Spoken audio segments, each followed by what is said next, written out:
नमस्ते welcome to निम्सो मक्तन YouTube च्यानलमा so guys तपाईहरुलाई बाइ द टाइटल अनि बाइ द थम्बनेल चाहिँ पाइसक्नु भयो होला व्हाट इज द भिडियो भनेर सो यस गाइस नर्मल छ भिडियो हैन त्यस्तो के खास छैन भन्छ नि त अनि म चाहिँ अहिले यहाँ बारीमा आइरहेको छ म चाहिँ इस्कुस तोड्ने भनेर अनि यहाँ चाहिँ नि त अब मान्छेहरुको चाहिँ इस्कुस फलेर पनि खतम भइसक्यो हैन हाम्रो चाहिँ बल्ल फल्दैछ म तपाईहरुलाई देखाउँछु ल हेर्नु न इस्कुस हाम्रो चाहिँ अब यो हो नि त बोट चाहिँ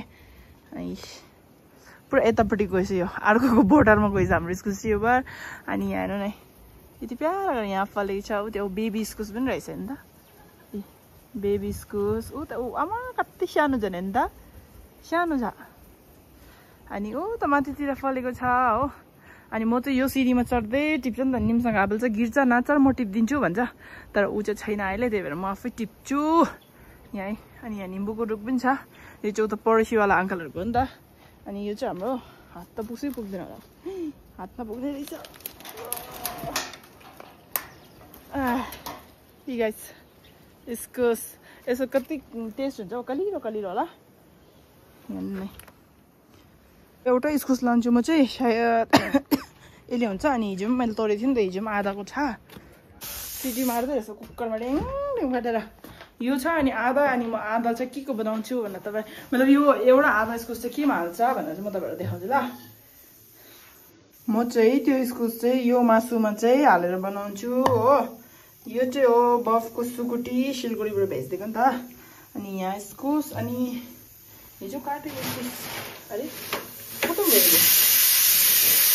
यहाँ रहेछ अनि हिजो यो चाहिँ आधा खाएको थियो नि त हामीले अब यो दुईवटा गर्छु मेरो दाल रेडी अब यता जाऊ लु गाइस हो यहाँ चाहिँ मैले अघि देखाएको मासु चाहिँ यहाँ भिजाइरहेको छु धुलाएर भिजाइरहेको छु आई अनि यहाँ चाहिँ पतला पतला इस्कुस काट्यो मैले अनि यहाँ टमाटर अनि प्याज अनि खोर्सानी लसुन चाहिँ हाल्दैन सिम्पलले बनाउने अनि यहाँ चाहिँ कराईमा तेल यहाँ चाहिँ दाल हो अब यसलाई उब्लिसकेर चाहिँ म धनिया हाल्छु तपाईहरुलाई देखाउँछु मेरो सिम्पल रेसिपी लु मेरो चाहिँ दाल पनि उब्लिँदैछ अनि यहाँ सब्जी पनि रेडी हुँदैछ अब चाहिँ म धनिया टिपेर आन्छु फटाफट यो चाहिँ हाम्रो खेतीको धनिया हो अर्ग्यानिक धनिया बुके भन्नु सब्जी लु साथीहरू मेरो सब्जी चाहिँ रेडी भयो होइन सिम्पल अब माथिबाट धनिया हालिदिन्छु निमसँगको आपाबे निमसँगलाई लिनु गयो नि त त्यहाँबाट आएर चाहिँ हामीहरू खाने हो भात गाइस आमा के हो धुम्सीको काँडा जस्तो भइरहेछ तपाईँ त स्कुल ब्रो रुक्नु तपाईँ पढ्नु जान्छ कि चुले नि त तपाईँ पढ्नु जान्छ कि काम गर्नु जान्छ तपाईँ कहाँ गएर जान्छ कल यो त काम गराएको जस्तो लाग्छ भाइ त चिया खोइ हेरौँ सकल हेरौँ एकबार सकल Did you finish your tiffin or not? Not. Why? Because. Oh. Why? The tiffin is not tasty. No. Huh? Yesterday you said me na that please mommy make chowmin for my tiffin. You said or not? Yes. Then why you did not finish your tiffin? Because sis. Oh. And? Yes. With facts. Oh, good. Your confident level is so high, na? Yes. Yes. Me. हजुर. मलाई त मम्मीको बहुत ध्यान छ नि पर mummy उतियो गर्छ mummy छ नि हजुर. अनि पर नाना भी छ नि को नाना मेरो हड्डी नाना हड्डी नाना अरे यहाँ भन्नु न mummy I miss you so much भन्दिनु प्लिज एक बार मम्मी तपाईको मम्मीलाई आई मिस यू भन्नु भनेको तपाईको मम्मीको याद आयो भनेको नानी मलाई भुल्यो यसो भन्नु मम्मी भन्नु नानी मम्मी म तपाईलाई मिस गर्छु गरिदिनु कति याद आउँछ मम्मीको 100 ओ माई अबे ह्यान्ड्स देखाउनु त तपाईको के भएको छि छि छि मम्मी मलाई आबेनु बहुत याद आउँदैछ ओ अनि किन रुन आटेको त आज लेख्दिनु आटेको छ नि जियो कोही रुइरा देखाइदिन्छ एकबार नाइ खोइ खोइ आँसु भयो पुरा ऊ किन रुको म नि बिचरा रुन्दैछ के हो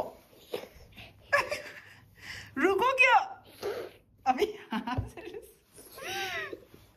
लु गाइस हामी चाहिँ अब खाना खान थालेको हो अघि हाम्रो सब्जी अनि यहाँ दाल अनि भात म र निम्सङको आपा चाहिँ खाने निम्सङलाई चाहिँ एकछिनमा खेल्न जान्छु किनभने उनीहरूको टिफिन चाहिँ अघि भर्खर खाएको भने नि त अनि त्यही भएर चाहिँ हामी चाहिँ खाने घुम लु गाइस हाम्रो भात कस्तो खाजी लागेको छ इस दाल भात खान्छु ल तपाईँलाई देखाउँछु ल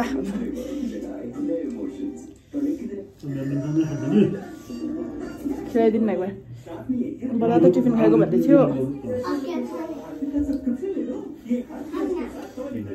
भातलाई फुगाउनु हुन्न भन्छ गरमले हेर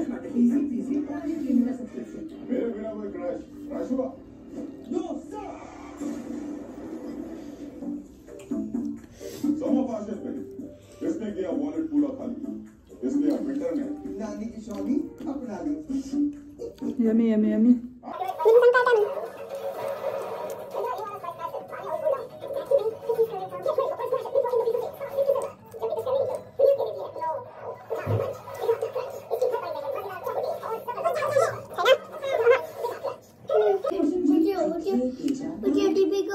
चॉकलेट बहुत जान था रे पानी भी पीना पड़ता लॉलीपॉप ये वाला लॉलीपॉप भी बहुत अच्छा बहुत छाला निम्सङको गफ सुन्यौँ नि पुरा आउँयो नि ओऱ्या चाहिँ हेर्नु न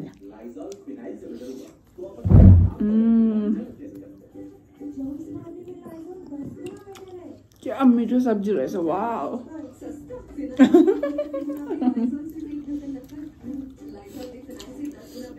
आगो बेबी आऊ ओके